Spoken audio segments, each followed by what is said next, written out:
Hey guys, and welcome to the Working Money Channel. Oh my God, we are in 16 extreme fear, guys. This is the Fear and Greed Index, and as you guys can see, 16 is, the lowest I've seen it in a very long time. The market cap, though, is up by a little bit today, almost 1%. But the sentiment is terrible. Take a look at some of the top cryptos. I mean, we're in the green except for XRP, down about 0.64% within the last 24 hours.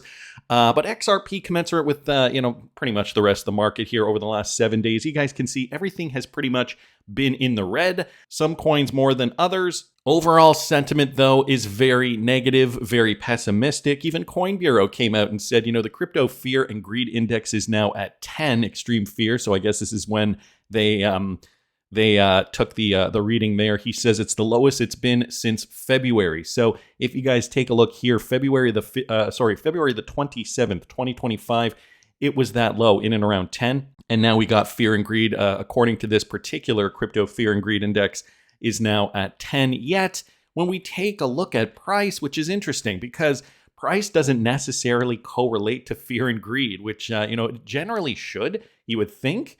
But here, this is February, right where my cursor is right in there. That is February 27th, and you guys can see Bitcoin price at the time. Here, I'm going to put a marker on there.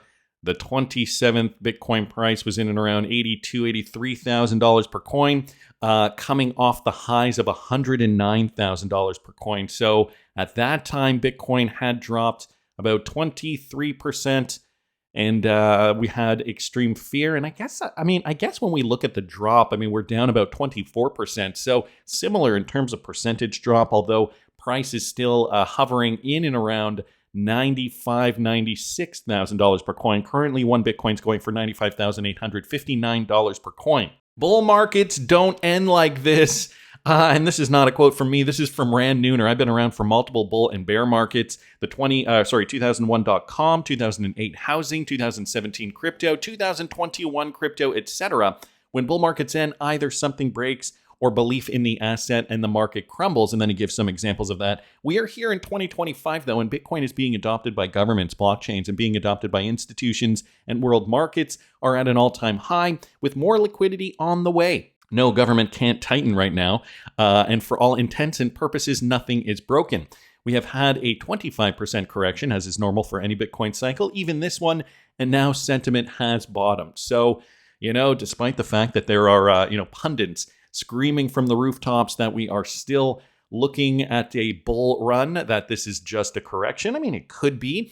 Many other indicators are suggesting that it is not. And for more information on where I think the market's going to go, where my cash out targets are, when I'm going to be cashing out, you guys can follow me at patreon.com/workingmoneychannel. It is only $5 a month, cheaper than some people spend on coffee every single day. And guys, that is a monthly subscription price. You get the back catalog, over 170 posts from 2023 onward of all trade-related activity, plus my regular scheduled YouTube videos, commercial-free. So check it out, guys. Patreon.com/workingmoneychannel, only $5 a month. Michael Saylor over here just lit the fuse. We will rally from here. He's going all in on Bitcoin, and he still thinks there's more room to the upside. What does the upside at this moment look like to you, and what does the downside in this moment look like to you?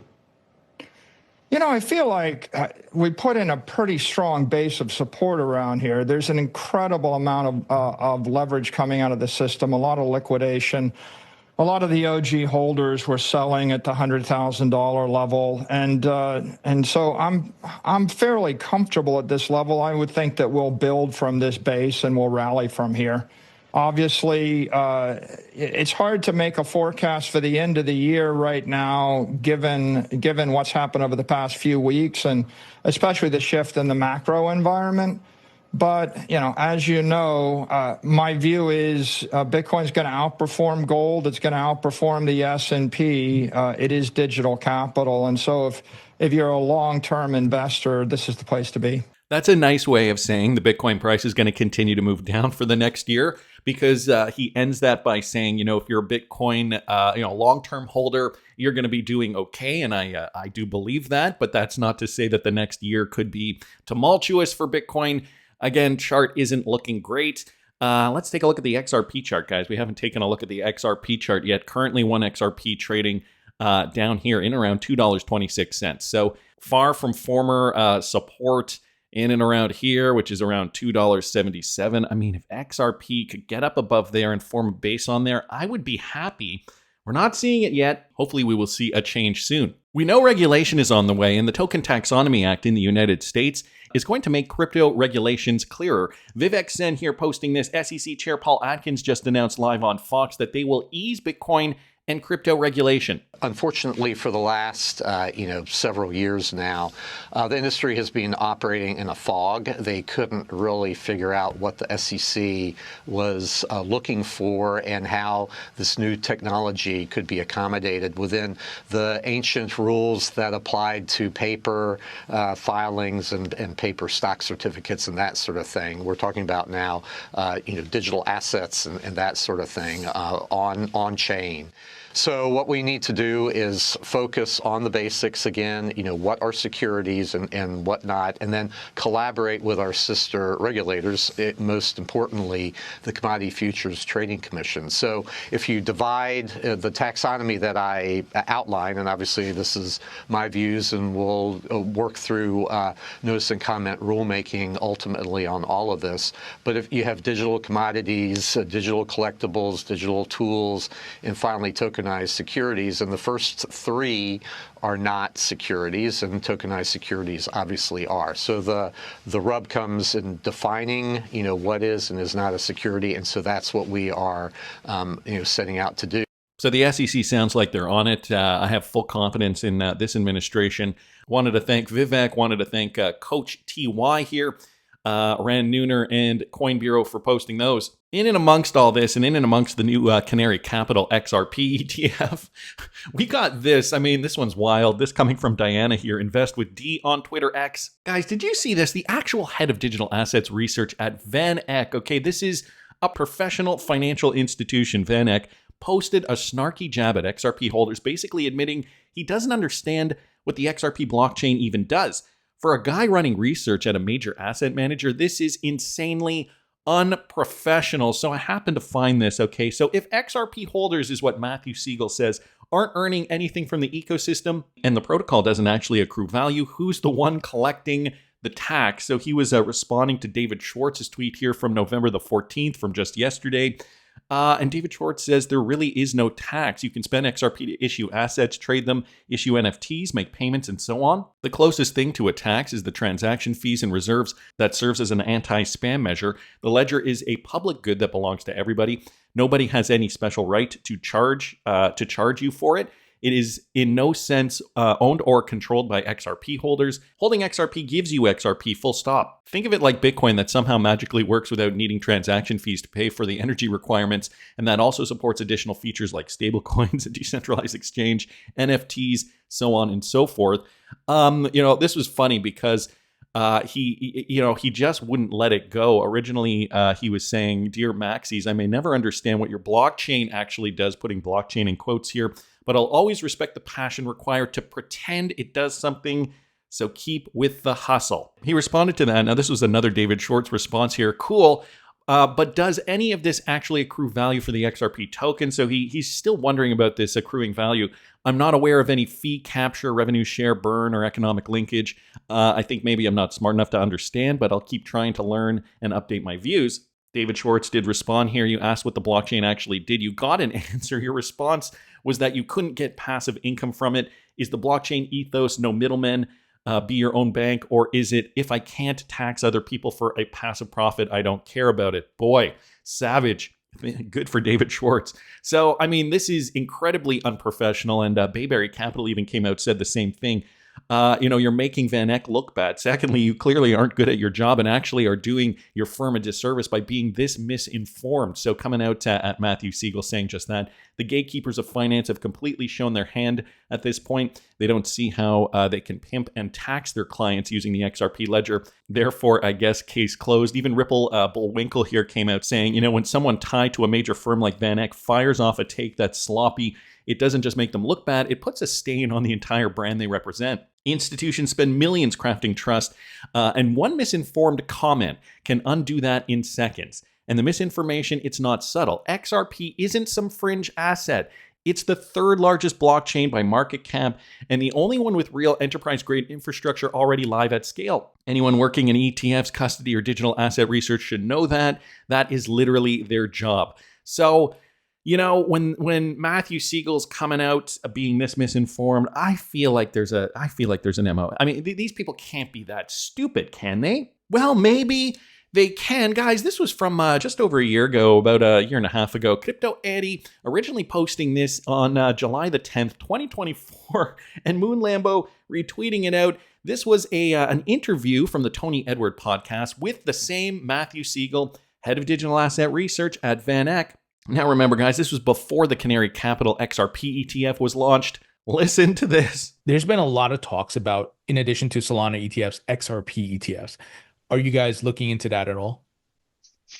I think in order to bring an ETF to market, you have to have like a few different stakeholders on board. You have to have, the regulator obviously has to approve the underlying asset. The issuer has to have conviction that the asset's a good investment. You have to have counterparties like exchanges, market makers, custodians who also rally behind the asset. And then you have to be able to find customers who want to buy it. So when we think about Solana, we've got all of those buckets. When we think about XRP, we're missing a few of them: internal conviction and customer demand. So I'd say that one is less likely. Well, fast forward to today, and the XRP ETF is breaking records. I talked about that in yesterday's video. If you guys didn't catch that, I will link it up here in the top right-hand corner. Wanted to thank Crypto Eddie and Moon Lambo, Ripple Van Winkle, Bayberry Capital, not so much Matthew Siegel, but Joel Katz for the response there. The XRP ETFs are going to be big for good reason, okay? Ripple has partnered with companies that are already using XRP. Started small at first. These companies, though, eventually will scale. I happen to see this from Ripple partner Neum, guys. They've just announced that they're going to be expanding their partnership with payments innovator Digit9 to accelerate payouts across key markets. So Digit9 will leverage Neum's global network to execute real-time payouts with full value delivery and no hidden fees. Of course, Neum is XRPL enabled, and so they can now help their partners run a seamless enterprise for payments. The partnership enables Digit9 to process B2B supplier payments on demand, providing businesses with immediate access to funds while improving settlement cycles and cash flow predictability, the exact thing that the XRPL helps to solve. Digit9 is evolving what digital payments look like, and we're proud to power that growth, that coming from the Chief Revenue Officer at Ripple partner Neum. Our networks give Digit9 the ability to make cross-border payments fast, compliant, and real-time, enabling the region's business to move money like never before. And notice here it says no hidden fees. Of course, considering the XRP ledger is super affordable, I mean, it takes only fractions of pennies to send payments, then they can be upfront about their fees. I mean, they don't necessarily even have to charge fees. Chances are they'll charge something, but it won't be the 15% that Western Union and MoneyGram used to charge a decade ago. So guys, this is all changing. Of course, XRP being utilized in real-world settings. Payleaks and dLocal launch a stablecoin funded remittances across Latin America. So another Ripple partner here, this one courtesy of Mike Manfield. dLocal is the Ripple partner. They're a leading payment platform connecting global merchants to emerging markets, and they've just partnered up with Payleaks. Now, this is where it gets interesting. This is a US chat-based service that lets people send remittances through WhatsApp, and they just announced a partnership to power instant remittance payouts in Mexico, Guatemala, Honduras, and El Salvador with stablecoin funding. So USDC funding specifically. dLocal, again, they're the Ripple partner. They're delivering the money in local currencies to recipients' bank accounts. In testing, transfers arrive in minutes instead of the next day. So, of course, leveraging DLT technology here, remittance remain essential across Latin America, and this is a pain point. This has been a pain point for a very long time. This is why these countries need this brand new technology. The World Bank reports an average global cost of about 6.4% to send $200. That is ridiculous. That is unacceptable. While countries such as Honduras rely on remittances for roughly 27% of their GDP. Mexico received a record $64.745 billion in remittances in 2024. The partnership aims to achieve faster delivery and lower total costs for transferring funds to migrant workers and their families. So still focusing on those migrant workers sending money back home. Again, remember guys, for a lot of these smaller countries, their GDP relies on migrant workers moving abroad, sending money back home. This is how their economy functions. And this is interesting because it's happening through a chat app, namely WhatsApp, which is popular around the world. So that is interesting. Wanted to thank Mike for that. It really does tie into this next story here. Ooh, that is spicy, from Ian Binns. Now, Elon Musk posted this. Frodo was the underdoge. All thought he would fail, himself most of all. Guys, when you look up Frodo in the Gematria calculator, look at what you get. You get XRP. I'm just going to post that here in the Gematria calculator. And when you scroll down to the second set of results here, boom, XRP, guys. Interesting that Elon Musk would post something cryptic about that, considering Elon Musk's Everything app is coming back into focus. This was just from yesterday. Dogecoin back in focus as Elon Musk says X money is coming soon. Now, we know Elon Musk is a proponent of Dogecoin. However, there are a lot of connections to Elon Musk and XRP through his PayPal connection with Peter Thiel from way back when. If you guys haven't caught videos I've done on that, I'll link one up here in the top right-hand corner. So this is interesting. This is brand new. Elon has again pushed his Everything app vision for X into the spotlight, telling users that the native payment layer X Money is now close to launch. So this, guys, again, brand new news just coming out. If you remember, he did start talking about this earlier this year in January of 2025. The Everything app vision takes shape. Ex-CEO unveils bold plans for 2025, X Money, XTV, and more. And again, I'll link all these in the description if you guys want to read further. But in a post on November the 13th, Musk announced a major technical milestone for the platform. X just rolled out an entire new communication stack with encrypted messages, audio, video calls, and file transfer. X Money comes out soon. Join us if you want to build cool protocols. X will be the Everything app. So that was the tweet, I guess, from the 13th that Elon Musk did post. Well, this asks, will X integrate Doge? I have a feeling it will not. This is just speculation at this point. They are already partnered up. I think they're backed by Visa, if I'm not mistaken, and Visa and MasterCard are Ripple partners already. I mean, maybe there will be a Doge integration, but again, guys, as things become interoperable, everything could be integrated at some point. I mean, you could transfer every single cryptocurrency if you want over the XRP ledger. So it is interesting that he is bringing this back up. We were wondering about this and considering the connection to XRP. This is super exciting considering he brings up Frodo, the underdoge. So random. Super, super random. On top of which, Eleanor Turret. Are you officially a Riddler now? This is courtesy of Bank XRP. Well, apparently Eleanor Turret has made her way to the UN. Of course, hearkening back to the original Bearable Guy riddle, 589 plus by EOY 2018. Guys, I have a feeling insiders know XRP is going to be transformative. The price right now is reflecting the speculative market. Markets are moving downward. XRP is just following Bitcoin and the rest. Sentiment is down. Do you think we're going to see another pump to the upside before the end of the year? Follow me at patreon.com/workingmoneychannel if you want to hear my insight on the market. Again, it is only $5 a month, but you got to subscribe and stay subscribed to lock into that price. For those interested, I also have the Working Money Channel merch store. If you guys see something you like, mosey on down. Link is in the description of the video. Every little bit counts, guys, and it does help support the channel. And I thank everybody who has been purchasing the Working Money Channel merch. That's just my opinion. I want to hear what you guys think. Please subscribe to the channel if you haven't already. Like the video if you like the content I'm providing. I always love hearing your comments. See you in the next one, guys.